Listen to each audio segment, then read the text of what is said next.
فی احسن تقویم، کہ میں نے انسان کو کائنات کے سب سے خوبصورت سانچے میں ڈالا ہے۔ یہ اللہ نے انسان کو مقام اور مرتبہ عطا فرمایا ہے۔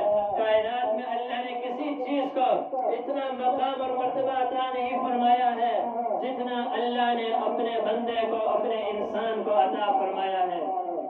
میرے بھائیوں اور دوستوں، ہم تو فرشتوں پر ناز کرتے ہیں، ہم کہتے ہیں فرشتے اللہ کی نورانی مخلوق ہے، وہ کتنے عظمت والے ہیں، وہ کتنی شان والے ہیں، ان کے مقام اور مرتبے کو ہم لوگ سمجھتے ہیں کہ ان کا کتنا اونچا مقام اور مرتبہ ہے۔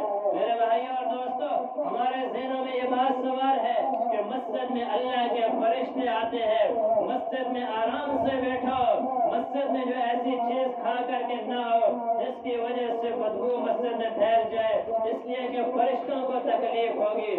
ہم مسجد میں جو ہے اس لیے آرام سے بیٹھتے ہیں کہ یہاں پر اللہ کے نورانی فرشتے آتے ہیں، اللہ کی نورانی مخلوق آتی ہے۔ میرے بھائیوں اور دوستوں، ذرا انسان کے مقام اور مرتبے کو دیکھو کہ اللہ نے انسان کو فرشتوں سے بھی اونچا مقام اور مرتبہ عطا فرمایا ہے۔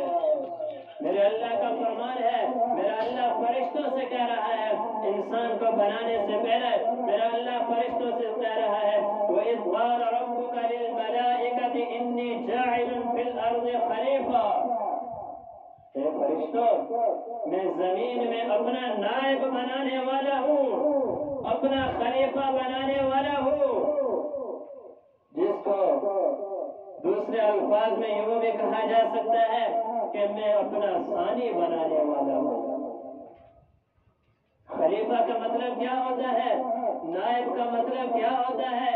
یہی ہوتا ہے کہ میرا جانشین ہے، میرا قائم مقام ہے۔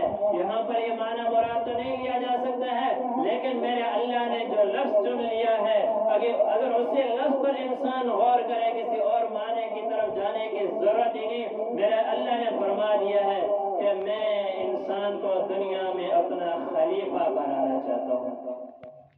حضور علیہ السلام کا خلیفہ اول حضرت ابو بکر صدیق رضی اللہ تعالی عنہ ہے، خلیفہ ثانی حضرت عمر رضی اللہ تعالی عنہ ہے۔ اسی طریقے سے دیگر خلفاء ہیں، ان کا مقام اور مرتبہ اس لیے اتنا